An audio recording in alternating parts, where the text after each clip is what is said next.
Good evening students. तो आज आपका जो पेपर हुआ था, ठीक है, ये उसका सॉल्यूशन है। जरा इसको देख लो एक बार। ठीक है, क्वेश्चन नंबर 1 में क्या बोला है? For the given figure find F1 और F2 का रेशियो चाहिए। F1 क्या है? तो F1 है force on Q1 due to Q2। ठीक है, तो Q2 Q1 पे जो फोर्स लगा रहा है, ठीक है, Q2 Q1 पे जो फोर्स लगा रहा है, force on Q1 due to Q2 and F2 क्या है? Force on Q1 due to Q3। ठीक है, तो हमको दोनों का रेशियो निकालना है। तो सबसे पहले F1 की वैल्यू क्या होगी? फोर्स 1 पे ड्यू टू Q2, तो Q2 1 पे फोर्स जो लगाएगा पॉजिटिव, Q2 1 को रिपेल करेगा ऐसे। ठीक है, तो ये फोर्स की वैल्यू होगी K Q2 Q अपॉन दोनों के बीच का डिस्टेंस, ये L है, थीटा, जिसका थीटा उसके बाद कॉस थीटा, तो ये डिस्टेंस होगा L cos 30 और ये लेंथ होगा L sin 30। तो मैं बोल सकता हूँ K 3Q into Q upon L sin 30 का स्क्वायर। तो ये हमको मिला F1।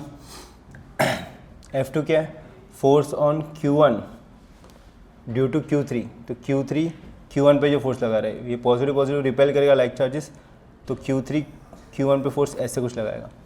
ठीक है, तो ये था आपका F1 और ये कितना आपका F2। तो F2 की वैल्यू क्या हो जाएगी? K Q3 की वैल्यू क्या है? 2Q इंटू Q1 की वैल्यू Q अपॉन दोनों के बीच का डिस्टेंस L cos 30 का स्क्वायर। सही है, तो हमको दिए दोनों का रेशियो, तो हम लोग करेंगे F1 अपॉन F2। तो F1 की वैल्यू हो जाएगी 3K Q square upon L sin 30 is nothing but half, तो ये हो जाएगा L स्क्वायर बाय 4। ठीक है, इंटू F2 की वैल्यू कितनी है? 2K Q square upon cos 30 कितना होता है? √3/2, तो ये हो जाएगा हमारा L स्क्वायर इंटू 3/4। तो 4 से 4 कैंसिल, L स्क्वायर से L square cancel, KQ square से KQ स्क्वायर कैंसिल, 3 यहाँ पे जाएगा, तो ये हो जाएगा 9/2।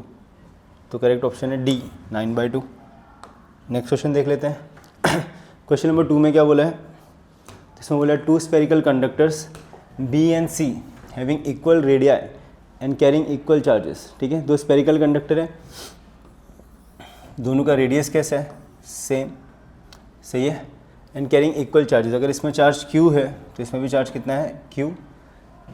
इन them repel each other with a force F when kept apart at some distance. ठीक है, सपोज दोनों के बीच का डिस्टेंस R है, तो दोनों के बीच में जो फोर्स है उसकी वैल्यू F, तो F का फॉर्मूला क्या हो जाएगा? K Q1 Q2, तो Q इंटू Q हो जाएगा Q square upon R square. सही है, अब हमको क्या बोला है? A third spherical conductor having same radius as that of B। तो A और B का जो रेडियस है, सॉरी, B और ये आपका क्या है? C। तो third conductor having same radius as that of B but uncharged. तो एक थर्ड कंडक्टर को लेके हम लोग, और थर्ड कंडक्टर C को किसके पास कांटेक्ट में रखा? B के पास। Then brought in contact with C, तो एक बार B के पास कांटेक्ट में रखा, एक बार C के पास। The new force of repulsion between B and C पूछा है। ठीक है, तो जब हम लोग थर्ड कंडक्टर को B के कांटेक्ट में रखेंगे, तो यहाँ पे क्या होगा कि ये कंडक्टर B के पास चार्ज कितना है? Q, और जो आपका कंडक्टर C है ये अनचार्ज है, बराबर। अब दोनों का रेडियस सेम है, तो दोनों की चार्ज कैपेसिटी भी कैसी होगी? सेम। तो B के पास चार्ज है Q, C को जब मैं B के साथ कांटेक्ट में रखूँगा तो दोनों में चार्ज आधा आधा डिवाइड हो जाएगा। तो B के पास जो पहले चार्ज था Q, अब वो चार्ज हो जाएगा Q/2, और C के पास भी कितना चार्ज हो जाएगा? अभी Q/2। फिर हमको बोले कि जो कंडक्टर C है, एक मिनट मैम कट करो था, कौन सा? C दोनों सेम ही है क्या?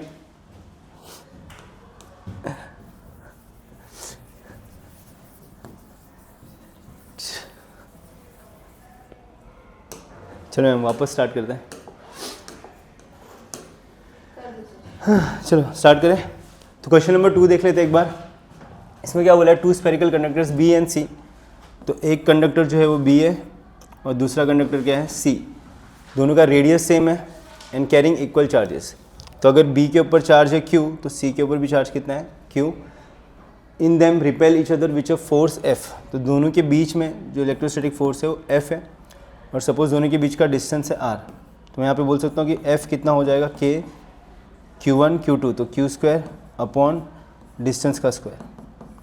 ठीक है, अब नेक्स्ट हमको क्या बोला है कि a third spherical conductor having same radius as that of B, तो B का जो रेडियस है मतलब C और B के रेडियस के इक्वली है थर्ड कंडक्टर को मैं नाम देता हूँ D।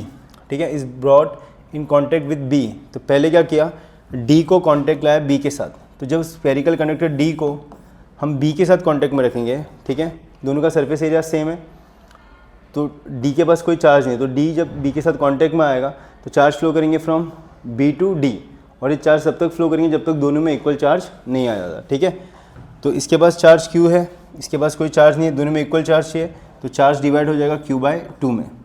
तो अब आपके B के पास चार्ज कितना हो जाएगा Q/2, और D के पास भी कितना चार्ज आएगा अभी Q/2। ठीक है, फिर हमको क्या बोला है, सेम ये जो आपका थर्ड कंडक्टर है D, इसको हम लोगों ने C के कांटेक्ट में रखा। ठीक है, अब जब इसको C के साथ कांटेक्ट किया तो D के पास ऑलरेडी कितना चार्ज था Q/2 बराबर, और C के पास कितना चार्ज है Q। ठीक है, तो C के पास चार्ज ज़्यादा है और D के पास चार्ज कम है, वापस चार्ज फ्लो करेगा फ्रॉम हायर टू लोअर, मतलब चार्ज जाएगा C से D। चार्ज कब तक जाएगा, जब तक दोनों में चार्ज सेम नहीं हो जाता, दोनों में चार्ज इक्वली डिवाइड नहीं हो जाता। ठीक है, तो इसके पास है चार्ज Q C के पास, और D के पास चार्ज कितना है Q/2, तो Q + Q/2, तो इसको डिवाइड करना पड़ेगा 2 से, जिसका डिनोमिनेटर सेम नहीं, क्रॉस मल्टीप्लाई करोगे 2Q + Q 3Q अपॉन ये 2 इससे मल्टीप्लाई होगा तो कितना हो जाएगा 4। तो यहाँ पे जब D C के साथ कांटेक्ट में जाएगा तो C के पास चार्ज कितना हो जाएगा अभी 3Q/4। ठीक है, और B के पास कितना चार्ज है अभी एट प्रेजेंट Q/2, दोनों के बीच का डिस्टेंस कैसा है सेम। तो हमको पूछा है कि then brought in contact with C and finally remove away from both the. ठीक है, तो D को हमने अलग कर दिया, find the force of repulsion between B and C। तो अब कितना फोर्स होगा पूछा है, तो अब B का फोर्स कितना हो जाएगा K, इसके ऊपर चार्ज कितना है Q/2 B के ऊपर, इंटू C के ऊपर चार्ज कितना है 3Q/4, और दोनों के बीच का डिस्टेंस भी कैसा रखा है सेम, तो R²। ठीक है, तो इसको अगर मैं देखूँ तो ये हो जाएगा KQ²/R², और यहाँ पे आएगा 3 4 2 कितना हो गया 8, तो 3KQ²/R², ये कितना है F है, तो ये हो जाएगा आपका नया जो फोर्स हो जाएगा F 3F/8, तो ऑप्शन डी करेक्ट है। क्वेश्चन थर्ड को देख लेते हैं। तो क्वेश्चन थर्ड में क्या बोला है, from the field pattern shown in the figure identify the correct statement related two charges Q1 and Q2। ठीक है, Q1 और Q2 के बीच में रिलेशन पूछा है। अब यहाँ पे देखोगे तो आपको Q1/Q2 इसका रेशियो हमको निकालना है बेसिकली। ठीक है, तो मैं बोल सकता हूँ Q1 में से जो है लाइन्स ऑफ फोर्स बाहर निकल रहे हैं, तो ये पॉजिटिव चार्ज होगा, Q2 में लाइन्स ऑफ फोर्स अंदर जा रहे हैं। ठीक है, तो Q1 से कितने चार्ज लाइन्स ऑफ फोर्स बाहर निकल रहे हैं, 1 2 3 4 5 6 8 9 10 11 12 13। ठीक है, तो Q1 में से 13 लाइन्स ऑफ फोर्स बाहर निकाल रहे हैं प्लस 13, और Q2 में अंदर कितने जा रहे हैं 1 2 3 4 5 6 7, तो 13/7, तो -7 लिख दूंगा। ठीक है, नेगेटिव चार्ज है तो ये हो जाएगा 13/7 विच इज़ 7 1 = 7, और ये 14 - 7 कितना हो गया 6, तो 60 हो जाएगा, 7 8 = 56, तो अराउंड 1.8 के अराउंड आंसर आएगा, तो ऑप्शन सी करेक्ट है। नेक्स्ट क्वेश्चन देख लेते हैं, क्वेश्चन नंबर 4। तो क्वेश्चन नंबर 4 में क्या बोला है हमको, a square of surface of side L metre, a square surface of side L meter in the plane of paper is placed in a uniform electric field acting along the same plane at an angle theta with the horizontal side of the square as shown in the figure. The electric flux linked to the surface in units of volt meter. ठीक है, तो यहाँ पे हमको पूछा कि ये जो आपका सरफेस है, ठीक है, स्क्वायर सरफेस, तो स्क्वायर सरफेस और इलेक्ट्रिक फील्ड दोनों सेम प्लेन में, अगर दोनों सेम प्लेन में तो बट वैसे इलेक्ट्रिक फील्ड लाइंस उस सरफेस में से पास नहीं होगा, तो फ्लक्स कितना आएगा फिर 0, तो इसमें से फ्लक्स 0 होना चाहिए। ठीक है, या फिर आप बोल सकते हो फ्लक्स का फॉर्मूला क्या होता है, E vector dot area vector. ठीक है, तो इलेक्ट्रिक फील्ड ऐसा है, इसका एरिया वेक्टर ऐसा आएगा, दोनों के बीच में एंगल कितना आएगा 90, तो E cos 90 कितना हो गया 0, तो फ्लक्स भी कितना हो गया 0, मतलब इस सरफेस में से कोई भी फ्लक्स नहीं होगा। क्वेश्चन नंबर 5 देख लेते हैं। फिफ्थ में क्या बोला हमको, the given figure shows two parallel large plates A and B of charge density plus sigma और माइनस सिग्मा। ठीक है, इस प्लेट के ऊपर चार्ज है प्लस सिग्मा ए के ऊपर, और बी के ऊपर चार्ज डेंसिटी क्या है minus sigma. Electric intensity will be zero, तो इलेक्ट्रिक इंटेंसिटी कहाँ पे जीरो होगा, ठीक है, फर्स्ट रीजन में, सेकेंड रीजन में और थर्ड रीजन में। चेक कर लेते हैं। अब ये प्लस सिग्मा है तो पॉजिटिव चार्ज है, मतलब इसके ऊपर, तो पॉजिटिव चार्ज की वजह से इलेक्ट्रिक फील्ड बाहर की तरफ होता है, सही है, तो इसकी वजह से यहाँ पे इलेक्ट्रिक फील्ड राइट साइड में होगा और यहाँ पे लेफ्ट साइड में। माइनस की वजह से इलेक्ट्रिक फील्ड अंदर की तरफ होता है, तो यहाँ पे अंदर की तरफ माइनस और यहाँ पे भी अंदर की तरफ माइनस। तो अगर आप ए रीजन में देखोगे तो ए रीजन में नेगेटिव की वजह से इलेक्ट्रिक फील्ड ऐसा है, पॉजिटिव की वजह से ऐसा है, राइट साइड लेफ्ट साइड, और नेगेटिव की वजह से राइट साइड। दोनों का डायरेक्शन कैसा है, अपोजिट, तो वन में इलेक्ट्रिक फील्ड जीरो हो सकता है, दोनों एक दूसरे को कैंसिल कर सकते हैं। सेकेंड रीजन में देखोगे तो इस रीजन में पॉजिटिव की वजह से इलेक्ट्रिक फील्ड राइट साइड है और नेगेटिव की वजह से इलेक्ट्रिक फील्ड भी राइट साइड है इस सेकेंड रीजन में, तो यहाँ पे इलेक्ट्रिक फील्ड जीरो नहीं हो सकता। और थर्ड रीजन में अगर आप देखोगे तो नेगेटिव वजह से इलेक्ट्रिक फील्ड ऐसा है और पॉजिटिव वजह से इलेक्ट्रिक फील्ड ऐसा है, तो यहाँ पे भी इलेक्ट्रिक फील्ड जीरो हो सकता है। ठीक है, तो फर्स्ट और थर्ड रीजन में इलेक्ट्रिक फील्ड जीरो हो सकता है, तो ऑप्शन डी करेक्ट है। नेक्स्ट क्वेश्चन देख लेते हैं, क्वेश्चन 6। क्वेश्चन 6 में क्या बोला हमको, two infinite linear charge density are place parallel to each other at a distance. तो दो infinite linear charges are placed parallel to each other, दोनों के बीच का डिस्टेंस कितना दिया हमको, तो डिस्टेंस दिया 0.3 मीटर। फिर बोला है from each other if the linear charge density on each is, तो आपको लैम्बडा दिया है 5 micro coulomb per metre. Micro मतलब 10 टू द पावर कितना हो गया -6। Then the force acting on unit length of each charge will be, तो basically यहाँ पे आपको फोर्स पर यूनिट लेंथ पूछा है, तो फोर्स पर यूनिट लेंथ का फॉर्मूला मैं बोल सकता हूँ 2k lambda square by are.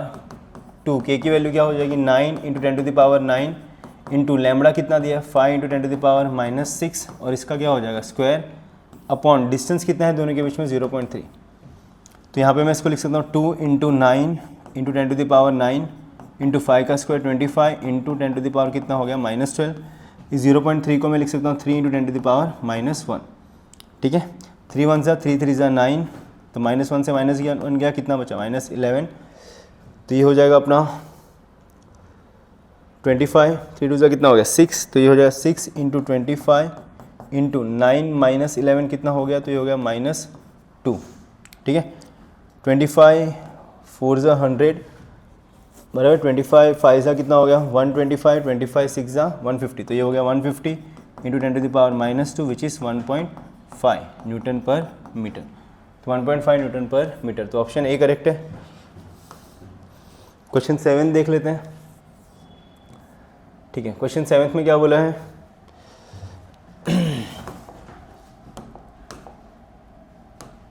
ठीक है, क्वेश्चन 7 में बोला है electric field E 4x I cap minus y square plus 1 J cap newton per coulomb passes through the box shown in the figure.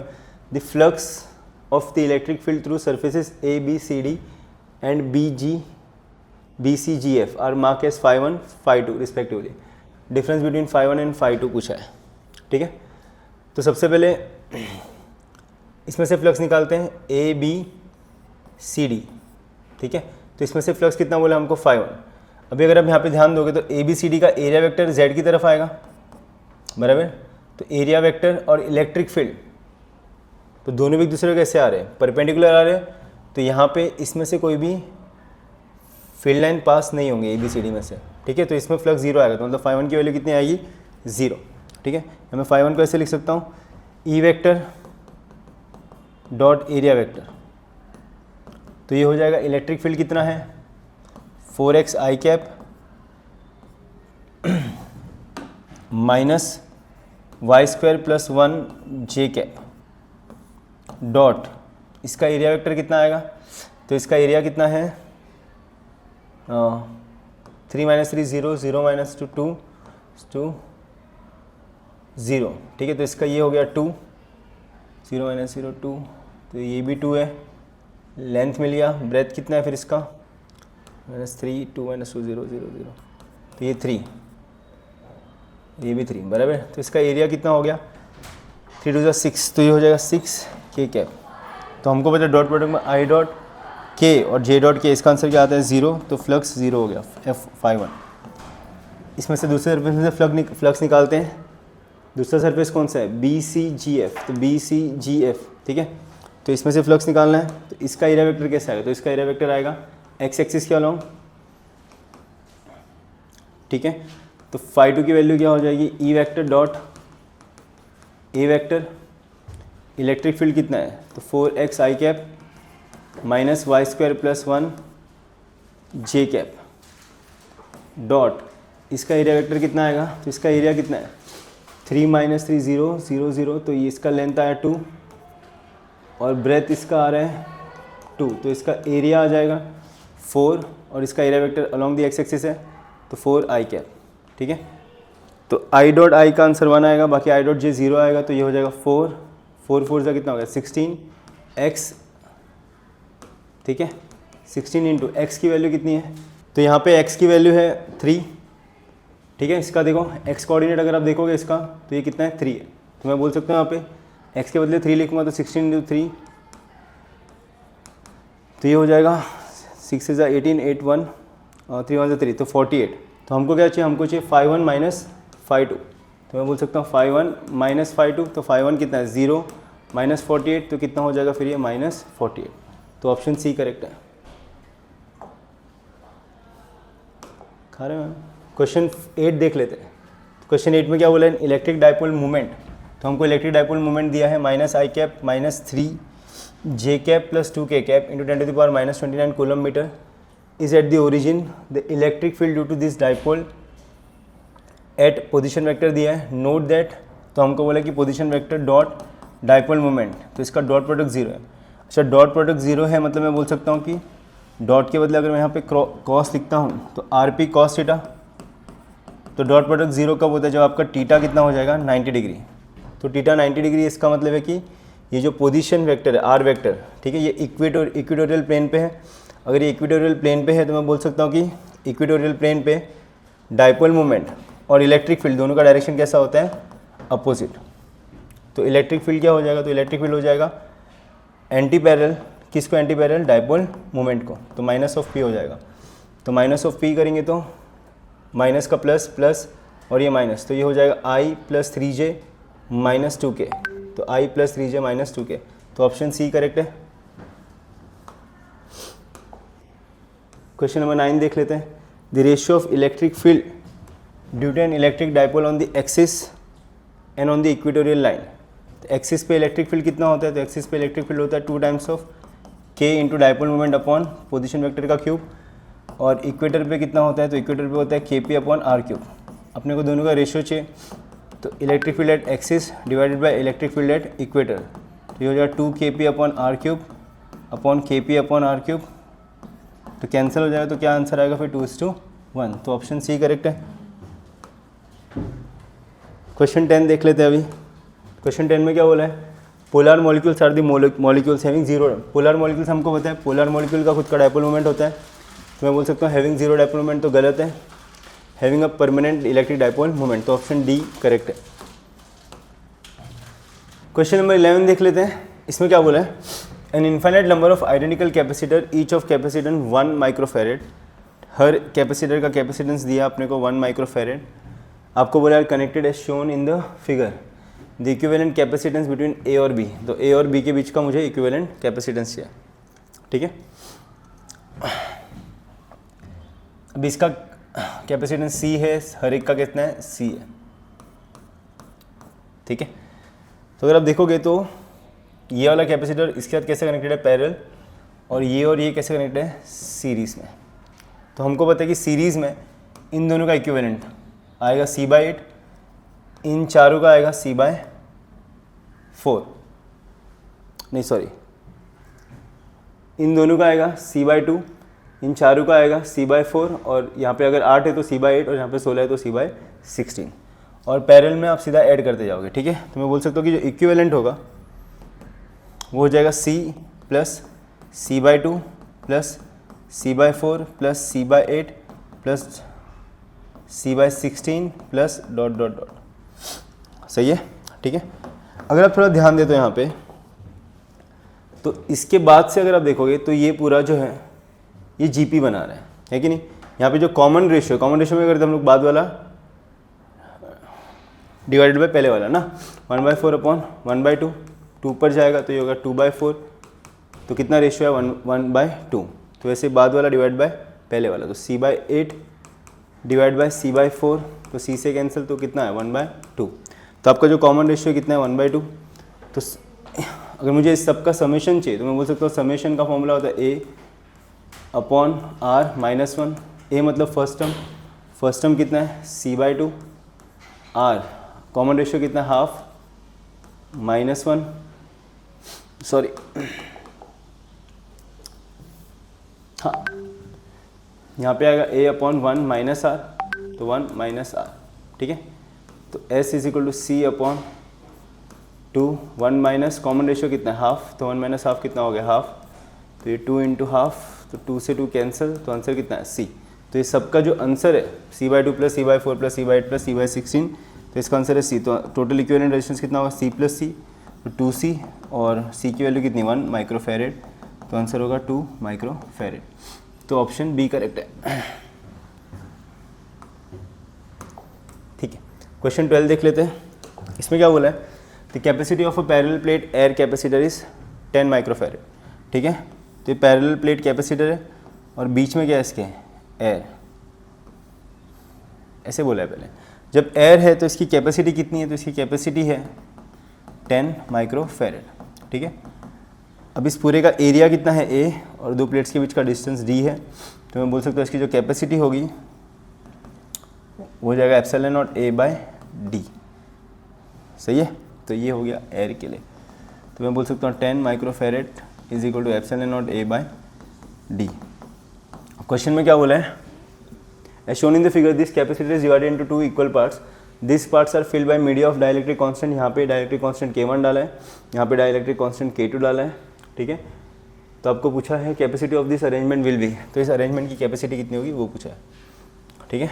तो अभी अगर आप देखोगे तो ये जो कैपेसिटर बन रहा है K1 और ये दोनों कैसे कनेक्टेड है, पैरेलल में है, तो मैं बोल सकता हूँ कि इनकी जो कैपेसिटी होगी वो हो जाएगा इसकी capacity K1 epsilon not, area कितना है इसका A/2 और डिस्टेंस कितना दोनों के बीच में D, प्लस इसकी कैपेसिटी कितनी हो जाएगी K2 epsilon not A/2 upon D equivalent. तो ये हो जाएगा K1 प्लस K2, सही है। Epsilon not A upon 2D common ले लिया, तो K1 की वैल्यू कितनी है, K1 की वैल्यू हमको दी है 2 प्लस K2 कितना दिया है 4, और epsilon not A upon D, तो अगर epsilon not A upon D को अगर हम लोग देखते हैं तो epsilon not A upon D इसकी वैल्यू है 10, तो ये हो जाएगा इंटू 10/2, तो 2 5 ज़ा 10, 4 + 2 कितना हो गया 6, 6 5 ज़ा 30, तो 30 माइक्रोफैरेड। तो इसका आंसर आएगा ऑप्शन बी। क्वेश्चन 13 देख लेते हैं। इसमें क्या बोला है, a cavity in a metal having charge Q is shown with a point charge Q0 outside it, which of the following option is correct। तो ये पॉइंट A और पॉइंट B पे इलेक्ट्रिक फील्ड पूछा है बेसिकली, ठीक है। तो अगर आप इसको देखोगे तो चार्ज Q जो है वो इस शेल के अंदर है और पॉइंट A भी शेल के अंदर है, बराबर। तो चार्ज Q की वजह से पॉइंट A पे इलेक्ट्रिक फील्ड होगा, ठीक है। मैं बोल सकता हूँ कि इलेक्ट्रिक फील्ड A पे 0 तो नहीं होगा, तो A पे 0 नहीं होना चाहिए, तो पहला ऑप्शन गलत है और लास्ट ऑप्शन भी गलत है। B का चेक कर लेते हैं। अभी जो B है ये मेटल पे है और हमको पता है कि मेटल के अंदर इलेक्ट्रिक फील्ड कितना होता है 0, तो EA is not equal to 0 and EB is equal to 0, तो ऑप्शन बी करेक्ट है। क्वेश्चन 14 देख लेते हैं। इसमें क्या बोला है, a hollow metallic sphere with charge Q at centre is shown, which of the following option is correct. तो वापस Q सेंटर पे है, पॉइंट A इसके अंदर है, B मेटल पे है और पॉइंट C बाहर है, ठीक है। तो वापस Q की वजह से A पे इलेक्ट्रिक फील्ड होगा, तो E की वैल्यू 0 नहीं हो सकती, तो ऑप्शन C गलत हो गया, ठीक है। B मेटल में है, तो मेटल में इलेक्ट्रिक फील्ड कितना होता है 0, तो B पे 0 होना चाहिए, तो ऑप्शन डी भी गलत हो गया बिकॉज B पे 0 नहीं दिया है। अब C पे 0 नहीं होगा, क्यों, क्योंकि C के लिए ये पॉइंट Q बिहेव करेगा एज अ पॉइंट चार्ज, ठीक है। C जो है आउटसाइड शेल है ना, तो पॉइंट सी कैसे बिहेव करेगा, क्यू कैसे बिहेव करेगा, सी के लिए एक पॉइंट चार्ज की तरह बिहेव करेगा, तो क्यू की वजह से पॉइंट सी पे इलेक्ट्रिक फील्ड होगा, ठीक है। तो E A not equal to 0, E B 0 होगा मेटल के अंदर, ई सी भी 0 नहीं होगा, तो ऑप्शन ए करेक्ट हो जाएगा। हाँ, क्वेश्चन 15 देख लेते हैं। इसमें क्या बोला है, 8 cells each of EMF 2 volt and internal resistance 1 ohm. तो हर सेल का इंटरनल रेजिस्टेंस है 1 ओम, तो internal resistance, total internal resistance या हर सेल का इंटरनल रेजिस्टेंस कितना, 1 ohm, are connected in series. अब सीरीज में कनेक्टेड है तो टोटल इंटरनल रेजिस्टेंस कितना हो जाएगा, नंबर ऑफ सेल्स इंटू एक सेल का इंटरनल रेजिस्टेंस, तो ये हो जाएगा नंबर ऑफ सेल्स कितने 8, तो 8 इंटू 1 तो 8 ओम। तो ये हो गया इंटरनल सेल्स की वजह से, सॉरी इंटरनल रेजिस्टेंस सारे सेल्स का, connected in series with 2 ohm resistance. तो एक्सटर्नल रेजिस्टेंस कितना है 2 ओम, तो जो नेट रेजिस्टेंस हो जाएगा वो हो जाएगा NR प्लस R, तो विच इज़ इक्वल टू 8 + 2, तो 10 ओम। फिर आपको पूछा if 0.8 ampere current flows in the circuit, circuit में करंट कितना फ्लो कर रहा है, तो सर्किट में करंट फ्लो कर रहा है 0.8 एम्पियर का, तो आपको पूछा है then how many cells are wrongly connected. Suppose X cells wrongly connected है,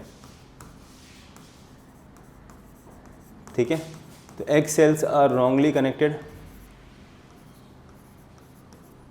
तो मेरे पास ऐसे कितने सेल्स है 8 सेल्स, तो 8 में से अगर X सेल्स रॉन्गली कनेक्टेड है तो टोटल ये तो 8 - X हो गया, तो ये क्या हो गया, तो 8 - X cells are correctly connected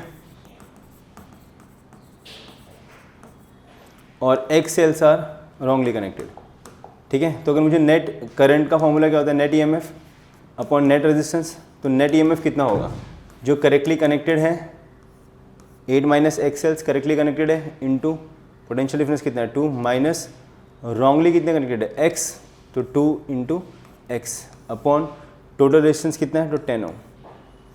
तो टोटल करंट कितना दिया है 0.8 is equal to 8 2 16 minus 2X minus 2X upon 10, तो 0.8 10 से मल्टीप्लाई होगा तो 8 हो जाएगा, तो ये हो जाएगा 16 माइनस 4X साइड चेंज किया तो प्लस 4X, तो 4X is equal to 16 minus 8 which is 8, तो X कितना हो जाएगा फिर 2, तो इससे 2 सेल्स है जो रॉन्गली कनेक्टेड है, ऑप्शन बी करेक्ट है। क्वेश्चन 16 को देख लेते हैं। इसमें क्या बोला, in the figure shown for given of R1 and R2 the balance point for jockeys at 40 centimetre from A. तो ए से बैलेंस पॉइंट कितना है 40 सेंटीमीटर, तो फर्स्ट केस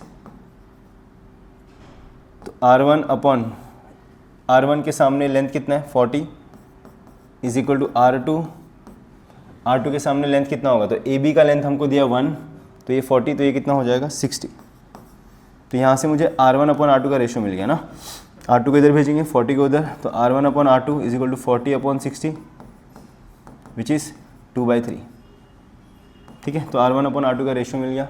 फिर हमको क्या बोला है, when R2 is shunted by register, तो R2 को शंट किया, किसके साथ शंट किया, 10 ओम रेजिस्टेंस के साथ शंट किया,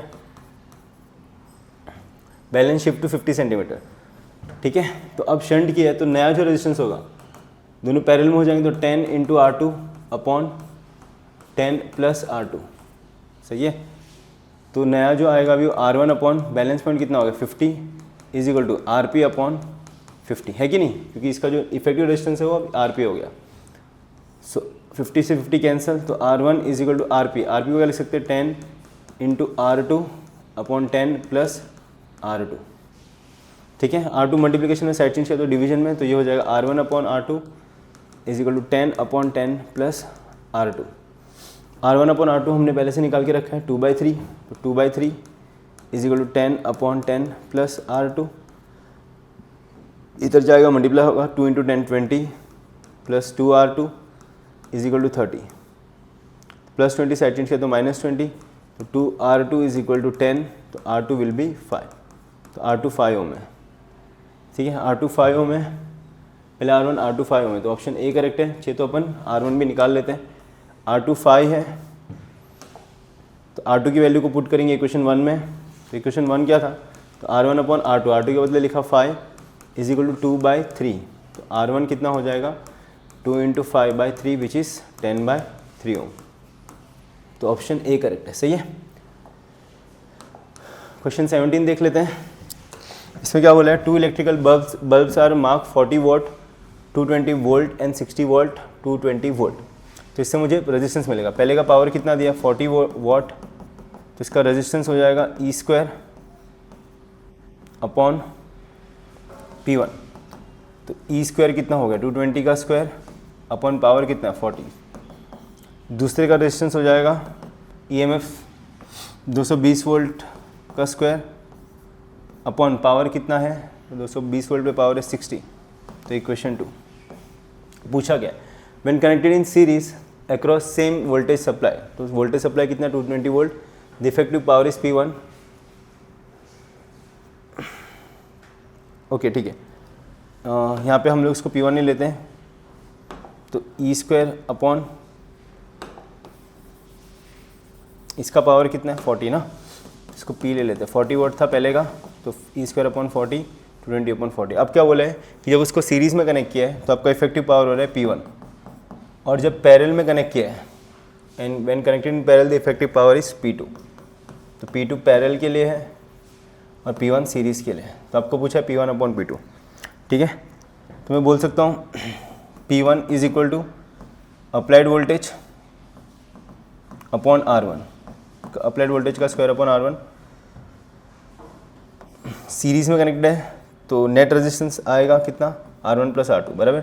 तो अप्लाइड वोल्टेज कितना है 220 वोल्ट, 220 का स्क्वायर, नेट रेजिस्टेंस कितना है, तो नेट रेजिस्टेंस होगा सीरीज़ में दोनों ऐड हो जाएंगे तो ये हो जाएगा R1 प्लस R2।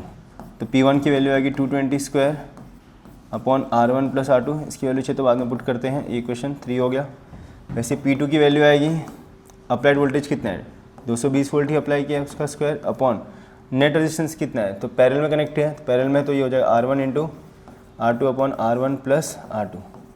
ये ऊपर जाएगा तो ये हो 220 का square into R1 plus R2 upon R1 into R2। तो ये P2 हो गया। हमको दोनों का रेशियो चाहिए, तो ये क्वेश्चन 4। तो दोनों का रेशियो चाहिए तो दोनों को डिवाइड किया P1 अपॉन P2। तो ये हो जाएगा 220 का square upon R1 plus R2 upon 220 का square into R1 plus R2 upon R1 into R2, ठीक है। तो 220 का स्क्वायर क्या हो गया, कैंसिल, ये यहाँ पे जाएगा, यहाँ पे जाएगा, तो ये हो जाएगा R1 into R2 upon R1 plus R2, ये R1 प्लस R2, ये भी R1 प्लस R2, तो इसका दो whole square. So therefore P1 upon P2 is equal to R1 कितना है, तो R1 हमने निकाला है 220 का स्क्वायर बाय 40, R2 220 का स्क्वायर बाय 60। तो R1 हो जाएगा 220 का स्क्वायर बाय 40 इंटू 220 का स्क्वायर बाय 60 अपॉन यहाँ पे भी 220 का स्क्वायर बाय 40 प्लस 220 का स्क्वायर बाय 60 और इसका दो होल स्क्वायर, ठीक है। तो यहाँ पे क्या कर सकते हैं हम लोग, 220 के स्क्वायर को यहाँ से कॉमन ले सकते हैं दोनों में से। तो ये 220 का स्क्वायर, तो 2 प्लस 2 कितना हो गया 4 अपॉन ये हो गया 40 इंटू 60 अपॉन 220 का स्क्वायर, 220 रेस टू 4, 220 का स्क्वायर कॉमन लिया, फिर उसके ऊपर पावर 2 है तो 220 रेस टू 4 हो जाएगा, सही है। और ये हो जाएगा 1/40 प्लस 1/60 का द होल स्क्वायर। तो ये और ये कैंसिल हो गया, तो ये हो जाएगा 1/6 4 ज़ा 24, 2400। इसको क्रॉस मल्टीप्लाई करेंगे तो 60 प्लस 40, तो ये 100 अपॉन 40 इंटू 60, सही है। और इसका क्या हो जाएगा स्क्वायर, तो ये हमको दिखेगा तो 1/2400, ये 100 का स्क्वायर तो 100 इंटू 100 अपॉन, तो ये हो जाएगा 40 into 60 into 40 into 60, 40 into 60, 40 into 60 cancel, वापस 6 और 24 आएगा, 2400 कैंसिल और ये जाएगा ऊपर, तो ये हो जाएगा 2400 डिवाइड बाय 10,000, सही है। 0 0 0 0 कैंसिल, तो इसका आंसर आएगा 0.24। तो ऑप्शन सी करेक्ट है। क्वेश्चन 17 हो गया। क्वेश्चन 18 देख लेते हैं।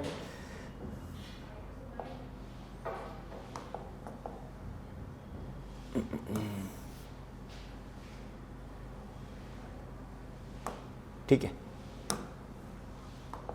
क्वेश्चन 18 देख लेते हैं। इसमें क्या बोला है, करंट ऑफ 1.6 एम्पियर, करंट आपको दिया है 1.6 ampere is flowing through a wire having cross section area, तो एरिया हमको दिया है 1 मिलीमीटर स्क्वायर, तो 1 millimetre square is 10⁻⁻6 metre square, है कि नहीं। मिली मतलब 10⁻³ और उसका square 10⁻�6। If density of free electron in the material of the wire, तो इलेक्ट्रॉन डेंसिटी दी है 10⁻29 पर metre cube. The drift velocity, तो ड्रिफ्ट वेलोसिटी का फॉर्मूला हमको होता है J by any current density या फिर I by A into any.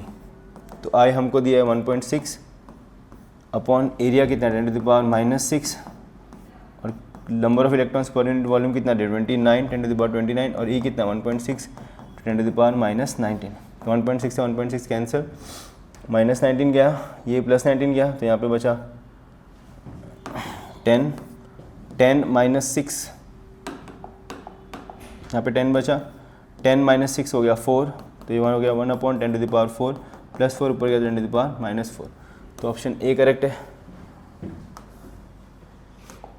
ठीक है, क्वेश्चन 19 देख लेते हैं। इसमें क्या बोला है, what is the equivalent resistance between A and B, तो ए और बी के बीच का इक्विवेलेंट रेजिस्टेंस निकालना है in the circuit shown in the figure.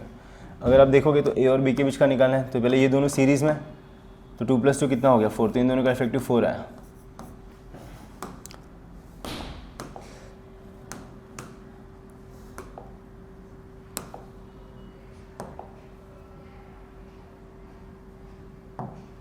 ठीक है, तो इन दोनों का इफेक्टिव कितना आया 4, सही है। अब ये 4 ओम और ये 4 ओम पैरेलल में कनेक्टेड है, तो इन दोनों का आंसर कितना आएगा 4/2, तो विच इज़ 4/2, तो इन ये हट के इफेक्टिव कितना आएगा 2 ओम। अब ये 2 ओम और ये 2 ओम सीरीज़ में कनेक्टेड है, 2 + 2 कितना हो गया 4, तो इन दोनों का इफेक्टिव कितना आएगा 4 ओम। अब ये 4 ओम और ये 4 ओम पैरेलल में कनेक्टेड है, तो इन दोनों का इफेक्टिव आएगा वापस 4/2 विच इज़ 2 ओम। अब ये 2 ओम और ये 2 ओम कैसे कनेक्टेड है सीरीज़ में, तो 2 + 2 कितना हो गया 4 और लास्ट में, तो इन दोनों का इफेक्टिव आएगा 4 और बाद में ये वाला 4 ओम और ये 2 ओम कैसे कनेक्टेड है पैरेलल में, तो इफेक्टिव कितना आ जाएगा, तो इफेक्टिव आ जाएगा 4 × 2 अपॉन 4 + 2, तो विच इज़ 8/6, 2 4 = 2, 2 3 = 2 4 = 2 3 = 6, तो आंसर कितना आएगा 4/3 ओम, तो ऑप्शन सी करेक्ट है। क्वेश्चन 20 देख लेते हैं। इसमें क्या पूछा, find the potential difference across 24 ओम, तो 24 ओम के अक्रॉस पोटेंशियल डिफरेंस चाहिए, और हमको पता है सारे पैरेलल में कनेक्टेड है, तो जो पोटेंशियल डिफरेंस 24 के अक्रॉस होगा वही 48 वही सबके अक्रॉस होगा। ठीक है, तो यहाँ पे एक काम करते हैं, इसका इफेक्टिव रेजिस्टेंस निकालते हैं। ठीक है, करंट हमको दिया है 2 एम्पीयर फ्लो कर रहा है, तो वही करंट इसके इफेक्टिव से फ्लो करेगा, तो जो इसके इफेक्टिव का पोटेंशियल डिफरेंस होगा वही 24 का भी होगा, है कि नहीं। ठीक है, तो इफेक्टिव कितना हो जाएगा, तो ये 48 दोनों पैरेलल में है, तो 48/2 हो जाएगा, तो 24। अब ये 24 और ये 24 ये भी पैरेलल में कनेक्टेड है, 24/2, तो ये कितना हो जाएगा 12। अब ये 12 ओम, ये 6 ओम, ये 4 ओम और ये 2 ओम ये पैरेलल में कनेक्टेड है, तो मैं सीधा बोल सकता हूँ कि 1/Rp = 1/12 + 1/6 + 1/4 + 1/2, तो यहाँ पे 12, यहाँ पे भी 12 होना चाहिए, तो इसको मल्टीप्लाई बाय 2 डिवाइड बाय 2, यहाँ पे 12 होना चाहिए, तो 4 3 = 12 बराबर, यहाँ पे 6 2 = 6 6 2 = 12, तो सबका डिनोमीटर कैसा हो गया सेम, तो 6 7 8 9 10 11 12, तो ये हो जाएगा 1/Rp = 12/12, तो 12 से 12 कैंसिल, तो Rp कितना है 1 ओम, तो इसका इफेक्टिव रेजिस्टेंस कितना है 1 ओम, तो मैं बोल सकता हूँ कि जो ये 3 ओम है, करंट 2 एम्पियर, तो ये हट जाएगा सारा का सारा, इसके बदले आएगा 1 ओम और यहाँ पे 5 ओम। अब जो पोटेंशियल डिफरेंस इस सारे का होगा वही पोटेंशियल डिफरेंस किसके अक्रॉस होगा 1 ओम के अक्रॉस होगा, है कि नहीं। तो 1 ओम में से करंट कितना जा रहा है 2 एम्पियर, तो 1 ओम में से करंट जा रहा है 2 एम्पियर, तो पोटेंशियल डिफरेंस कितना होगा I × R, तो I2 रेजिस्टेंस 1, तो 2 × 1 कितना हो गया 2 वोल्ट, तो आंसर आएगा ऑप्शन बी। क्वेश्चन 21 देख लेते हैं। Wire has a non uniform cross section area shown in the figure, a steady current flows through it, which of the following statement is correct. ठीक है, तो अब यहाँ पे देखो करंट स्टडी है, तो which of the following, drift velocity पूछा है, तो हमको पता है drift velocity is equal to I by A into n e. तो number of electrons per unit volume same रहेगा, करंट सेम रहेगा, स्टडी है बोला है, ई की वैल्यू भी सेम होगी। तो drift velocity is inversely proportional to area. तो अगर यहाँ से यहाँ जाने पे एरिया बढ़ रहा है तो ड्रिफ्ट वेलोसिटी कम होगा। तो ड्रिफ्ट स्पीड डिक्रीजेस और moving from A to B. तो ऑप्शन सी करेक्ट है। क्वेश्चन 22 देख लेते हैं।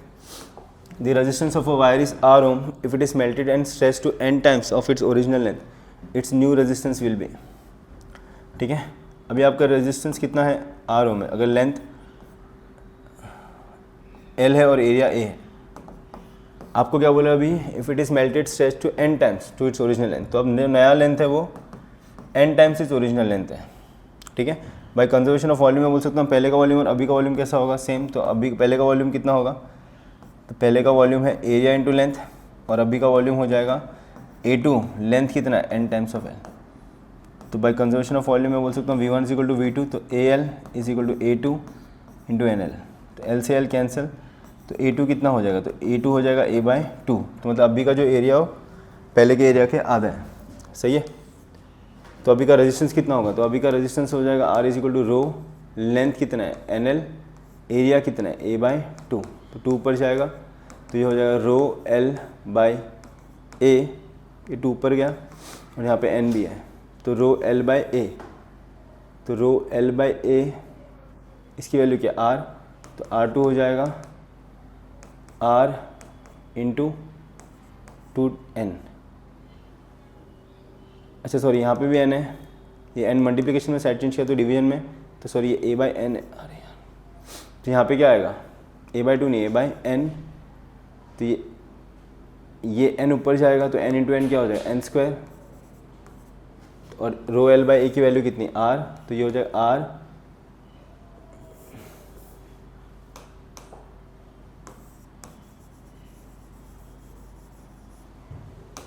R इंटू कितना हो जाएगा N², तो N²R। तो ऑप्शन बी करेक्ट है। क्वेश्चन 23 देख लेते हैं।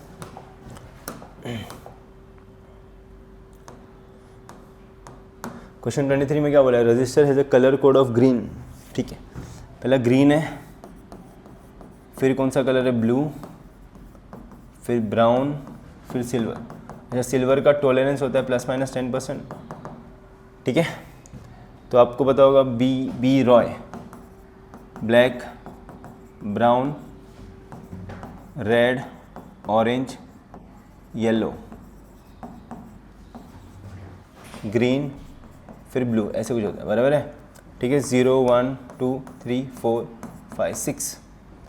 तो पहला कलर क्या, ग्रीन, तो ये फर्स्ट डिजिट ग्रीन के लिए क्या नंबर है 5, तो first digit 5, blue second digit 6, brown multiplier, तो ब्राउन के लिए कितना है 1, तो 10⁻1, टॉलरेंस ±10%। तो ये हो गया 560 ±10%, तो 560 ±10%, तो ऑप्शन डी करेक्ट है। क्वेश्चन 24 देख लेते हैं। इसमें क्या बोला है, calculate the speed of sound in a liquid of density. तो हमको डेंसिटी दी है लिक्विड की 2000 kg पर मीटर क्यूब, और बल्क मॉड्यूलस हमको दिया है कितना 2 × 10⁹। ठीक है, तो हमको वेलोसिटी पूछा है, तो हमको पता है स्पीड का formula √ modulus of rigidity of a medium divide by density of medium. तो 2 × 10⁹ डिवाइड बाय 2000, तो 0 0 0 कैंसिल, 6 2 से 2 भी कैंसिल, तो ये 10⁶ का स्क्वायर रूट 10⁻³ मतलब 1000, तो 1000 मीटर पर सेकेंड, तो ऑप्शन बी करेक्ट है। क्वेश्चन 25 देख लेते हैं। 2 sources of sound placed close to each other are emitting progressive waves given by an observer located near the 2 sources ratio sound here। तो आपको बीट्स निकालना है, तो बीट्स के लिए मुझे फ्रीक्वेंसी लगेगा, तो इसकी एंगुलर फ्रीक्वेंसी ω1 ω2। ठीक है, तो ω1 से मैं फ्रीक्वेंसी निकाल सकता हूँ 2πN1, तो N1 कितना हो जाएगा 600π, ω1 की वैल्यू 600π डिवाइडेड बाय 2π, तो पाई से पाई कैंसिल, तो ये हो गया 300 हर्ट्स। तो पहले की फ्रीक्वेंसी मिली, दूसरी की फ्रीक्वेंसी कितनी हो जाएगी 608π डिवाइड बाई 2π, तो पाई से पाई कैंसिल, 2 3 6 2 0 0 2 4 7, तो 304 हर्ट्स। तो हमको बीट्स चाहिए, तो बीट्स के लिए मैं बोल सकता हूँ क्या करते हैं, बीट्स फ्रीक्वेंसी के लिए हम लोग फ्रीक्वेंसी को माइनस करते हैं तो 304 माइनस 300, तो यहाँ पे आएगा 4 बीट्स पर सेकेंड। तो 4 बीट्स के 2 ऑप्शन है, तो ए और डी तो कैंसिल है, तो बी और सी में से कुछ होना चाहिए। अब इंटेंसिटी चाहिए, दूसरा इंटेंसिटी पूछा है, तो इंटेंसिटी के लिए मैं बोल सकता हूँ I1/I2। मैक्सिमम इंटेंसिटी कब आती है, जब एम्पलीट्यूड प्लस होते हैं, और मिनिमम कब आती है, जब एम्पलीट्यूड माइनस होते हैं। ठीक है, तो इसका एम्पलीट्यूड कितना है, पहले वाले का 4, दूसरे वाले का 5, तो ये हो जाएगा 4 + 5 का द होल स्क्वायर अपॉन 4 - 5 का द होल स्क्वायर। तो 4 + 5 9/-1, बट इसका स्क्वायर है तो कुछ फ़र्क नहीं पड़ता, तो 9 का स्क्वायर 81:1, तो 81:1। ठीक है, तो ऑप्शन बी करेक्ट है। क्वेश्चन 26 देख लेते हैं। In a string the speed of wave, तो अपने को स्पीड ऑफ वेव दिया है 10 मीटर पर सेकेंड, फ्रीक्वेंसी हमको दी है कितना 100 hertz, the value of the phase difference पूछा है। तो यहाँ से लैम्बडा मिल जाएगा, लैम्बडा इज इक्वल टू क्या होता है V/n बराबर, और पाथ डिफरेंस हमको दिया 2.5 सेंटीमीटर, तो हमको पता है phase difference is equal to 2π × path difference by lambda. तो 2π, पाथ डिफरेंस कितना दिया 2.5 सेंटीमीटर, तो 2.5 सेंटी मतलब 10⁻⁻² अपॉन वेवलेंथ कितना मिलेगा V/n, तो V/n तो n ऊपर जाएगा, तो ये हो जाएगा 2π × 2.5, 2.5 × 2 कितना हो गया 5 पाई × 10⁻⁻²। फ्रीक्वेंसी कितनी दी है 100 डिवाइडेड बाय वेलोसिटी कितनी है 10, तो ये 0 गया, 5 2 10, तो आंसर कितना है π/2, तो π/2, तो ऑप्शन ए करेक्ट है। ठीक है, ओके, क्वेश्चन 27 देख लेते हैं। इसमें क्या बोला है, the period of a simple pendulum whose bob is a hollow metallic sphere is capital T। The period is T1 when the bob is filled with sand, when it is filled with mercury T3, और when it is half filled with mercury तो ये T3 दिया है, सही है, और fully filled with mercury ये T2 दिया है। तो how hollow sand and mercury, ठीक है, which of the following is true। तो टाइम पीरियड किसका ज़्यादा है वो पूछा है। ठीक है, अगर आप देखोगे तो फर्स्ट केस में हॉलो वाले में, ठीक है, हॉलो वाले में इसका जो सेंटर ऑफ मास होगा बीच में होगा, तो इसके लिए जो लेंथ है, जब सैंड भरा है तो इसका सेंटर ऑफ मास यहाँ पे बीच में होगा, तो इसके लिए जो लेंथ है, और जब मर्क्यूरी भरा है पूरा तो इसके लिए जो लेंथ है, सबके लिए लेंथ कैसा है सेम। तो हमको पता है टाइम पीरियड का फॉर्मूला होता है 2π√L/g, जी सेम है, लेंथ भी कैसा है सेम। तो मैं बोल सकता हूँ पहले का टाइम पीरियड T1 T2 सबका टाइम पीरियड सेम है। बट अगर आप थर्ड वाले को देखोगे तो थर्ड वाला मर्क्यूरी आधा ही भरा है, तो इसका सेंटर ऑफ मास यहीं कहीं आएगा, तो इसका जो लेंथ है बाकी सबसे ज़्यादा है कि नहीं, तो लेंथ ज़्यादा तो टाइम पीरियड भी ज़्यादा, तो मैं बोल सकता हूँ कि T3 की वैल्यू बाकी सबसे ज़्यादा होगी। तो इसका जो टाइम पीरियड होगा जिसमें मर्क्यूरी आधी भरी है तो उसकी वैल्यू बाकी सबसे ज़्यादा होगी, तो ऑप्शन डी करेक्ट है। क्वेश्चन 28 देख लेते हैं। इसमें क्या बोला है, अ बॉडी ऑफ मास आपको दिया है 10 kg is release from a body of mass 10 kg, ठीक है, is release from a tower of height, tower का हाइट कितना दिया है, तो इसका हाइट दिया हमको 20 metre, and body acquires a velocity, जब वो ग्राउंड को स्ट्राइक कर रहे हैं तो कितनी स्पीड से स्ट्राइक कर रहे हैं 10 मीटर पर second, after falling through the distance of 20 metre, the work done by the push of the air on the body. ठीक है, तो इसमें कौन कौन वर्क डन करेगा, तो ग्रेविटी इसको किधर धकेलेगी नीचे, तो वर्क डन बाय ग्रेविटी कितना हो जाएगा mgh प्लस एयर उसको ऊपर धकेलेगा, work done by air is equal to change in kinetic energy. Weight लगाओगे ना तो इसकी इनिशियल वेलोसिटी कितनी है 0, तो change in kinetic energy final half mv² minus initial velocity 0, तो काइनेटिक एनर्जी 0, m कितना है 10 g10 m10 g कितना है 10 हाइट 20, तो वर्क डन बाय एयर हमको ढूंढना है, तो 10 × 10 कितना हो गया 2000, तो वर्क डन बाय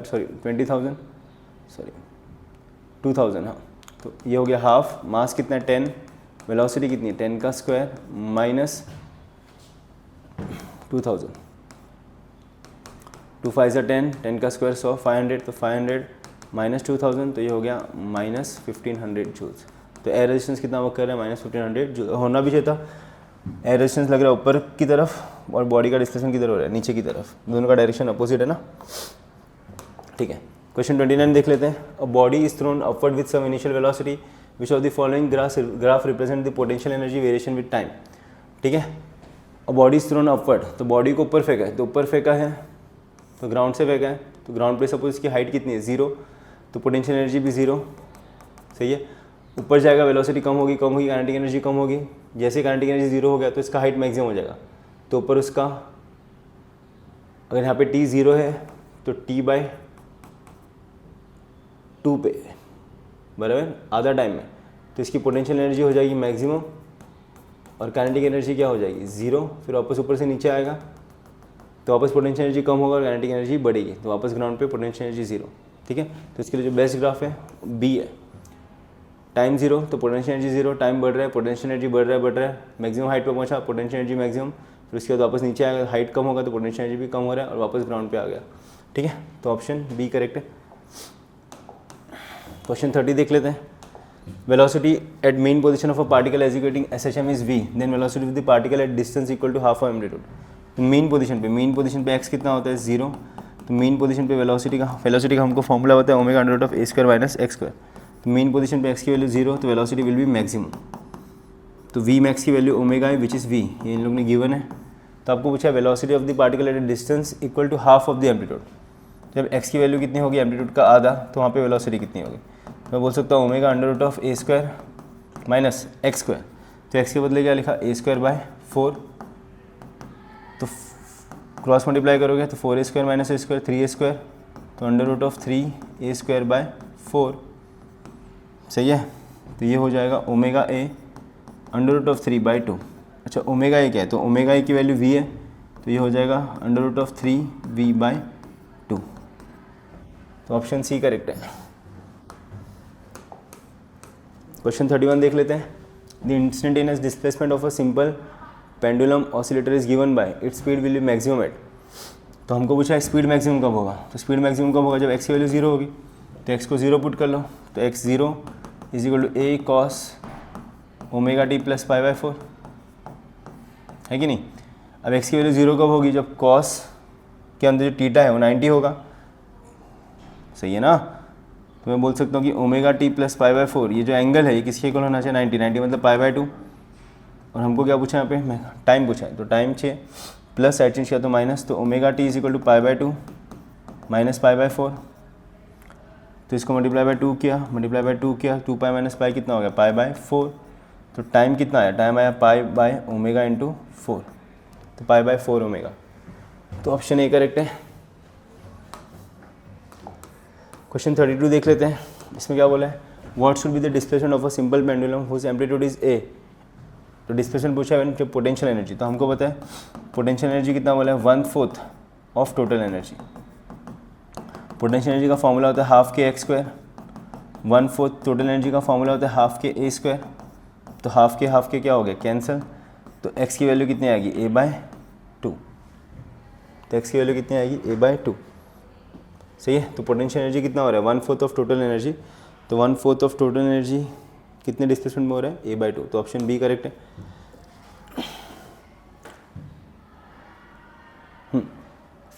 ठीक है, चले a/2 परफेक्ट। आगे बढ़े, क्वेश्चन नंबर 33 देख लेते हैं। इसमें क्या बोला है, if each spring in the figure has shown force constant. तो हमको फोर्स कांस्टेंट दिया है कितना 10 न्यूटन पर metre and attach mass is 10 kg, then find the frequency of oscillation. तो फ्रीक्वेंसी पूछा है। अगर आप देखोगे तो ये स्प्रिंग सारे पैरेलल में कनेक्टेड है, सारे के सारे पैरेलल में कनेक्टेड है। ठीक है, तो यहाँ पे मैं बोल सकता हूँ कि पैरेलल में हम लोग सीधा ऐड कर सकते हैं, तो इफेक्टिव जो स्प्रिंग कांस्टेंट आएगा वो आएगा 40 कितने 1 2 3 4, तो 40 इंटू 4 सॉरी 40 नहीं कितना है 10, तो 10 इंटू कितना आएगा 4, तो ये हो गया 40 न्यूटन पर मीटर। सही है। हाँ, तो हमको क्या पूछा है यहाँ पे, find the frequency of oscillation. तो फ्रीक्वेंसी पूछी है, तो मैं बोल सकता हूँ time period is equal to 2 pi under root of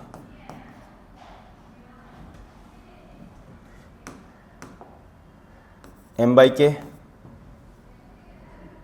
उल्टा लिख रहा हूँ।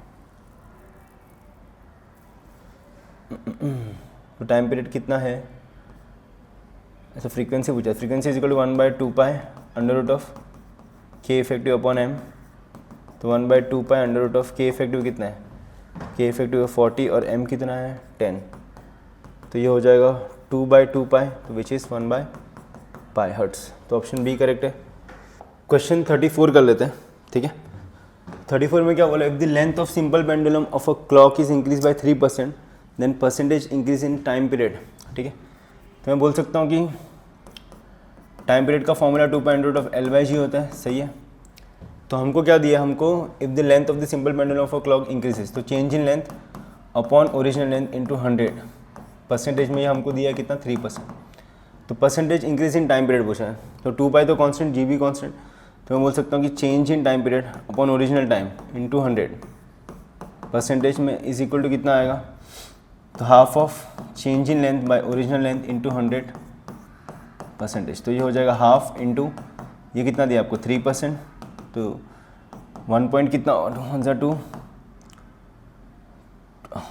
2 3 माइनस 2 कितना हो गया 110, 2 5 10, तो 1.5%, तो 1.5% आंसर है, तो ऑप्शन सी करेक्ट है। तो इसमें क्या बोले हमको, bead of mass half kg starts from rest, ठीक है। तो रेस्ट पे है ए पे, to move in a vertical plane along a fix smooth quarter ring of radius 5 metre under the action of constant horizontal force 5 newton as shown, the speed of the bead as it releases the point B at it reaches the point B, ठीक है। तो हमको speed पूछा है बीड का, तो यहाँ पे मैं बोल सकता हूँ वर्क डन कौन कौन कर रहा है, तो ए पे फोर्स ऐसे लग रहा है, हॉरिजॉन्टल फोर्स 5 न्यूटन का, तो हॉरिजॉन्टल फोर्स की वजह से वर्क डन किधर होगा, हॉरिजॉन्टल डिस्प्लेसमेंट, तो work done by constant force plus work done by gravity is equal to change in kinetic energy, सही है। तो कांस्टेंट फोर्स कितना लग रहा है 5 न्यूटन इंटू हॉरिजॉन्टल में डिस्प्लेसमेंट कितना हो रहा है 5 plus work done by gravity, तो ग्रेविटी का वर्क डन कितना होगा mgh, मास कितना है इसका हाफ, g कितना है 10 और इसका हाइट कितना है 5, is equal to change in kinetic energy. पहले इसकी वेलोसिटी 0 थी, तो चेंज इन काइनेटिक एनर्जी होगा हाफ mv² माइनस 0, तो ये हो जाए 25 plus 25 is equal to half, mass कितना है हाफ kg, वेलोसिटी का स्क्वायर, सही है। तो ये हो जाएगा 25 प्लस 25 कितना हो गया 50, 2 इंटू 2 4, तो डिवीजन में था साइड चेंज किया तो multiply is equal to v², तो v² कितना हो जाएगा 200, तो वेलोसिटी कितनी हो जाएगी, ठीक है, स्क्वायर रूट ऑफ 200, ठीक है। तो ये हो जाएगा 10√2 मीटर पर सेकेंड, अच्छा 10√2 मीटर पर सेकेंड, ऑप्शन में √2 नहीं है, तो 10 इंटू √2 की वैल्यू 1.41, तो ये हो जाएगा 14.1 मीटर पर सेकेंड, तो ऑप्शन ए करेक्ट है, ठीक है। इसको देख लेते हैं क्या पूछा है क्वेश्चन में, potential energy U curve as a function of position of a particle shown, the particle has total mechanical energy, तो टोटल मैकेनिकल एनर्जी हमको दिया है कितना 3 joules, choose the correct option. तो particle can never be present at x is equal to 0, तो x is equal to 0 पे particle हो ही नहीं सकता, चेक कर लेते हैं। तो x इज इक्वल टू 0 पे पोटेंशियल एनर्जी दी है 6, ठीक है। चेक करते हैं काइनेटिक एनर्जी कितनी आती है, तो हमको होता है total energy is equal to potential energy plus kinetic energy, तो काइनेटिक एनर्जी कितना हो जाएगा total energy minus potential energy, तो टोटल एनर्जी है 3 माइनस 6, तो -3 जूल्स, तो काइनेटिक एनर्जी कभी नेगेटिव नहीं हो सकता, तो ऑप्शन ए करेक्ट है। तो position can never be present at x is equal to 0, possible ही नहीं है क्योंकि वहाँ पे काइनेटिक एनर्जी नेगेटिव आ रहा है जो कि नहीं हो सकता। तो क्वेश्चन 37 देख लेते हैं, इसमें क्या बोला है, अ मास ऑफ 5 kg, तो ब्लॉक का मास कितना है 5 kg मास है ब्लॉक का, moving with the speed 2.5 metre पर second on a smooth horizontal surface collide with weightless spring और फोर्स कांस्टेंट दिया है, the maximum compression of the spring, तो मैक्सिमम कंप्रेशन कब होगा जब इसकी पूरी की पूरी काइनेटिक एनर्जी स्प्रिंग को क्या मिलेगी पूरी की पूरी पोटेंशियल एनर्जी, मतलब इसकी वेलोसिटी जब स्प्रिंग से टकराएगा तो इस ब्लॉक की वेलोसिटी कम होगी, फाइनली वेलोसिटी कितनी हो जाएगी 0, तो जब उसकी वेलोसिटी 0 हो जाएगी ब्लॉक की तो उसके बाद वो और कंप्रेस नहीं कर पाएगा। तो मैं बोल सकता हूँ कि यहाँ पे loss in kinetic energy is equal to gain in potential energy of spring, बराबर। तो काइनेटिक एनर्जी का लॉस कितना हो रहा है, तो half mv² is equal to ये कितना गेन करेगा, तो हाफ kx², तो हाफ से हाफ कैंसिल, मास कितना है ब्लॉक का 5 वेलोसिटी कितनी है 2.5, तो 2.5 का square is equal to spring constant कितना दिया 500 इंटू एक्स का स्क्वायर, ठीक है। तो 5 से 5 कैंसिल, ये हो गया 100, तो 2.5 का स्क्वायर कितना हो जाएगा 6.25 is equal to 100 is equal to X square. या फिर हम लोग सीधा यहाँ पे बोल सकते हैं, अपने को एक्स स्क्वायर की वैल्यू नीचे किसकी वैल्यू चाहिए एक्स की, तो taking square root on both side, तो ये हो जाएगा 2.5 इज इक्वल टू 100 का स्क्वायर रूट 10 इंटू एक्स, तो X is equal to 0.25 metre. तो ऑप्शन सी करेक्ट है, ठीक है। Question 38, a body is to be move slowly along path A B C, path A B C के along body को move करना है और फिर ए डी सी के अलॉन्ग मूव करना है। ए डी सी के लिए कोएफिशिएंट ऑफ फ्रिक्शन दिया है 2 म्यू और इसके लिए दिया है mu. Path A B C as a coefficient of friction mu, A D C के लिए 2 म्यू और म्यू की वैल्यू कितनी दी है 1। The ratio of work done by external agent in moving along A D C and A B C will be, the external agent is always applying force tangential to the path, ठीक है। तो यहाँ पे क्या बोला है कि force कैसे लगाया, एक्सटर्नल एजेंट ने हमेशा पाथ के टेंजेंशियल, तो यहाँ पे वर्क डन एक तो फ्रिक्शन की वजह से होगा plus work done by gravity होगा, तो ये टोटल वर्क डन मिलेगा आपको। तो आपको ढूंढना क्या है, the ratio of work done by external agent, तो ratio of work done by external agent A D C, फिर work done by external agent A B C, ठीक है। तो मैं बोल सकता हूँ कि ए डी सी का जो वर्क डन होगा वो होगा work done by friction plus work done against gravity.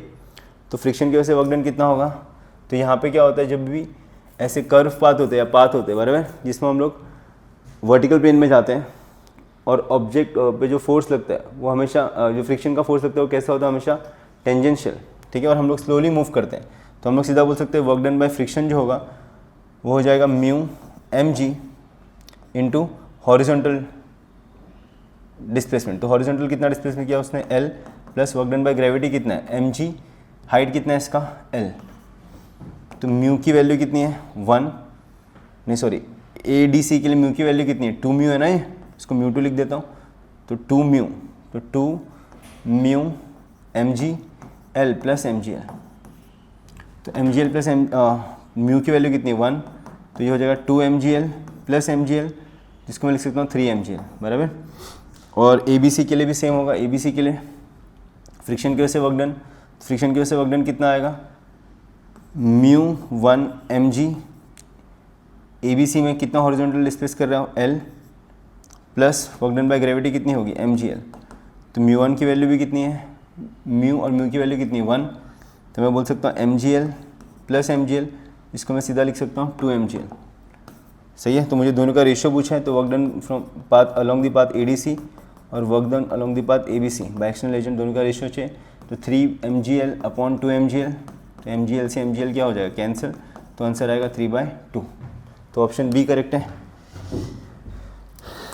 Question 39 देख लेते हैं, इसमें क्या बोला है, consider the situation shown in the figure, the wall is smooth but the surface of A and B in contact are rough, the friction on B due to A in equilibrium, the friction on B due to A in equilibrium, due to A, तो A की वजह से B पे कितना friction होगा जब ये पूरा सिस्टम इक्विलिब्रियम होगा, बट पहली बात ये पूरा सिस्टम इक्विलिब्रियम होगा ही नहीं, क्यों नहीं होगा, क्योंकि ये जो वॉल है ये स्मूथ है, तो वॉल अगर स्मूथ है तो पूरा सिस्टम इक्विलिब्रियम में नहीं हो सकता, तो ऑप्शन डी करेक्ट है।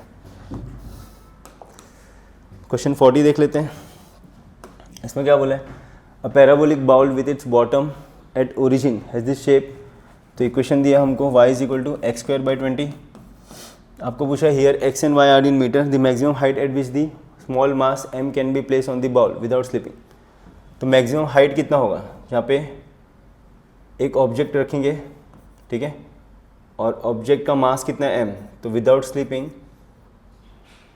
और कोएफिशिएंट ऑफ स्टैटिक फ्रिक्शन दिया 0.5, ठीक है।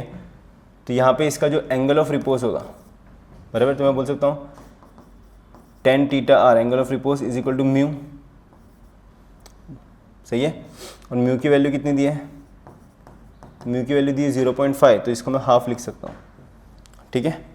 अब ज़रा इस पर देख लेते हैं, इसको डिफ्रेंशिएट करते हैं, तो ये जो एंगल है ये कितना होना चाहिए, एंगल ऑफ रिपोज के इक्वल होना चाहिए ना, तो tan theta r is equal to half, तो डिफ्रेंशिएट किया इसको, तो dy by d x is equal to 2x by 20, तो इसका आंसर आएगा x by 10, but dy by d x is nothing but slope, और स्लोप मतलब क्या बोल सकता हूँ मैं, टेन थीटा आर लिख सकता हूँ यहाँ पे। तो टेन थीटा आर की वैल्यू किसके इक्वल है, एक्स बाई टेन के। तो टेन थीटा आर के बदले लिखा half is equal to x by ten. तो एक्स कितना आएगा फिर 5, तो एक्स 5 आया। तो हाइट से तो वाई में इसमें पुट करना पड़ेगा इस इक्वेशन में। So therefore y is equal to x का स्क्वायर, तो 5 का स्क्वायर बाई 20, तो ये हो जाएगा 25 बाई 20। 2 1 से 2, 2 2 से 4, 2 5 से 10, तो ये हो जाएगा 1.25। तो ऑप्शन बी करेक्ट है। क्वेश्चन 41 देख लेते हैं। A monkey of mass 20 kg is holding a vertical rope. तो वर्टिकल रोप होल्ड कर रहा है और इस मोंकी का मास कितना है, 20 kg। The rope will not break when a mass of 25 kg is suspended. तो इसमें टेंशन मैक्सिमम कितना हो सकता है, तो 25 इंटू जी 10, तो 250 न्यूटन का मैक्सिमम टेंशन ये रोप ले सकता है। तो एक्सेलरेशन पूछा है, when the monkey can climb up the rope. तो मोंकी ऊपर जा रहा है, तो सपोज ऊपर जा रहा है विद एक्सेलरेशन ए, तो मैं बोल सकता हूँ मोंकी की वजह से मोंकी पे ग्रेविटेशनल फोर्स किधर लगेगा, नीचे, तो टेंशन ऊपर की तरफ, ग्रेविटेशनल फोर्स नीचे की तरफ, तो is equal to net force m a. Tension कितना हो सकता है मैक्सिमम 250, माइनस मोंकी का मास है 20, जी 10, मास 20 इंटू ए, तो 250 माइनस 200, तो 50 इज इक्वल टू 20 ए, तो 0 0 कैंसिल, तो 2.5 मीटर पर सेकेंड स्क्वायर। तो ये हो गया आपका मैक्सिमम एक्सेलरेशन। तो मोंकी ऊपर मैक्सिमम कितने एक्सेलरेशन से जा सकता है, 2.5 मीटर पर सेकेंड स्क्वायर। तो ऑप्शन बी करेक्ट है उसका। क्वेश्चन 42 देख लेते हैं। तो इसमें क्या बोले, a boy of mass 40 kg is standing in an elevator, the force felt by the feet of the boy will be greatest. तो इसमें बोला स्टैंड स्टिल, तो स्टैंड स्टिल, तो अगर वो स्टिल स्टैंड करेगा या कांस्टेंट वेलोसिटी से जाएगा बराबर, तो जितना ग्रेविटेशनल फोर्स उस पर लगेगा, सही है, उतना ही क्या होगा हमारा नॉर्मल। तो n is equal to m g होगा। तो इसमें तो force felt by the feet of the boy greatest नहीं हो सकता, नीचे जा रहे हैं तभी भी नहीं होगा। तो कब होगा, force felt by the boy will be greatest, जब वो ऊपर की तरफ जाएगा, सही है। तो एक्सेलरेट्स अपवर्ड विथ 4 मीटर पर सेकेंड स्क्वायर, ठीक है, सही है ना। अगर देखो ऑप्शन ए और ऑप्शन बी की बात की तो दोनों में एक्सेलरेशन 0 है, तो मैं बोल सकता हूँ n is equal to m g. तो बॉय के फीट पे जो फोर्स लगेगा एन, वो किसके इक्वल होगा, एम जी के। अब एक्सेलरेट डाउनवर्ड, तो लिफ्ट नीचे आ रहा है, तो नीचे आ रहा है, तो एम जी नीचे, नॉर्मल ऊपर, एम ए, सही है। तो यहाँ पे क्या हो जाएगा, तो एन सॉरी ये हो जाएगा M G minus N is equal to M A. तो M G minus M A is equal to N. तो नॉर्मल जो लगेगा M G minus M A लगेगा, इससे भी कम लगेगा जब वो नीचे आ रहा है। और जब वो ऊपर जाएगा, ठीक है, एम जी नीचे की तरफ, एन ऊपर की तरफ, और ऊपर जा रहे तो एम ए नेट फोर्स ऊपर की तरफ, तो ये हो जाएगा n minus m g is equal to M A. तो एन कितना हो जाएगा, एम जी प्लस एम ए। तो जब वो ऊपर जाएगा तब सबसे ज़्यादा नॉर्मल लगेगा, मतलब सबसे ज़्यादा फोर्स उसका फिट फील करेगा, ठीक है। तो ऑप्शन डी करेक्ट है। क्वेश्चन 43 को देख लेते हैं। यहाँ पे क्या बोला है, a man of mass m holds, तो मैन का मास कितना दिया हमको, एम दिया है, एंड प्लैंक का मास कितना दिया, कैपिटल एम दिया है, ठीक है। In equilibrium with the help of, तो इक्विलिब्रियम मतलब जितना फोर्स नीचे लग रहा है मैन और प्लैंक की वजह से, उतना ही फोर्स यहाँ पे ऊपर लग रहा है, ठीक है। The force exerted by the man on the rope पूछा है। तो सपोज यहाँ पे टेंशन टी है, तो मैन कितना फोर्स लगा रहा है वो पूछा है, ठीक है। तो यहाँ पे टेंशन ऊपर की तरफ टी है, यहाँ पे नीचे की तरफ T1, तो यहाँ पे T1, तो मैं बोल सकता हूँ टी की वैल्यू कितनी हो जाएगी, 2T1 बराबर। अब यहाँ पे टेंशन नीचे की तरफ T2 स्ट्रिंग सेम है तो टेंशन सेम होगा, तो ये T1, तो यहाँ पे ऊपर की तरफ T1, तो मैं बोल सकता हूँ T1 की वैल्यू कितनी होगी, 2 टाइम्स ऑफ T2, यहाँ पे T2, तो यहाँ पे नीचे की तरफ कितना होगा T3, तो मैं बोल सकता हूँ T2 is equal to 2 times of T3। अब ये T3 यहाँ पे लग रहा है, सही है। तो यही फोर्स से मैन क्या करेगा, T3 फोर्स से मैन उस स्ट्रिंग को खींचेगा, तो मतलब मैं बोल सकता हूँ मैन जो फोर्स लगा रहा है किसके इक्वल है, T3। तो अल्टीमेटली मुझे T3 निकालना है। अब पहले इसका रिलेशन बनाते हैं, T कितना है, 2 times of T1, T1 2T2 है, तो T इंटू 2T2, तो 4 T2 की वैल्यू कितनी है 2 टाइम्स ऑफ T3, तो T कितना हो जाएगा 8 टाइम्स ऑफ T3। अगर ये इक्विलिब्रियम में है तो ये टेंशन और मैन का मास और प्लैंक के मास के जो ग्रेविटेशनल फोर्स लगना है नीचे की तरफ दोनों इक्वल होना चाहिए, तो T is equal to man का मास प्लस प्लैंक का मास इंटू जी। तो T की वैल्यू कितनी है, तो टेंशन ऊपर यहाँ पे टेंशन कितना लग रहा है T, तो T की वैल्यू कितनी है 8 times of T3 is equal to small m plus m into G. तो T3 कितना है, तो T3 है small m plus m into ji by 8, और T3 ही फोर्स से क्या करेगा, मैन जो है उस स्ट्रिंग को खींचेगा। तो कितना फोर्स है small m capital M plus into ji by 8, तो ऑप्शन बी करेक्ट है। ठीक है, क्वेश्चन नंबर 44 देख लेते हैं। इसमें क्या बोला, motorcycle is moving with the velocity 72 kilometre per our. अब 72 kilometre per hour meter per second में कितना हो जाएगा 20 metre per second, kilometre per hour से मीटर पर सेकंड में कन्वर्ट करने के लिए मल्टीप्लाई बाय 5/18 कर देना। Takes a turn on the road when the radius of curvature, तो रेडियस ऑफ कर्वेचर हमको दिया 20 metre, the acceleration due to gravity भी हमको दिया 10 मीटर पर second square. To avoid skidding he must not bend with respect to the vertical plane. The angle पूछा है, तो एंगल पूछा है मैं बोल सकता हूँ tan theta is equal to V square by R G, तो theta is equal to tan inverse of V square by R G. तो tan इनवर्स ऑफ v कितना दिया है 20, तो 20 इंटू 20, आर भी कितना है 20 और g कितना है 10, 20 कैंसिल 0 0 कैंसिल, तो ये हो जाएगा tan इनवर्स ऑफ 2, तो tan इनवर्स ऑफ 2, तो ऑप्शन बी करेक्ट है।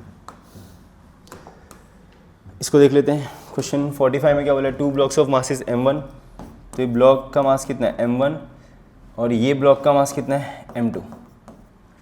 ठीक है, are connected through a light spring as shown in the figure. If we push m1 with force f, तो m1 को कितने फोर्स से पुश किया f, जब m1 को इधर पुश करेंगे फोर्स f से, तो स्प्रिंग इस पर रिस्टोरिंग फोर्स लगेगा इधर की तरफ, कितना लगेगा kx, और इस m1 ब्लॉक का एक्सेलरेशन हो रहा है राइट साइड a1।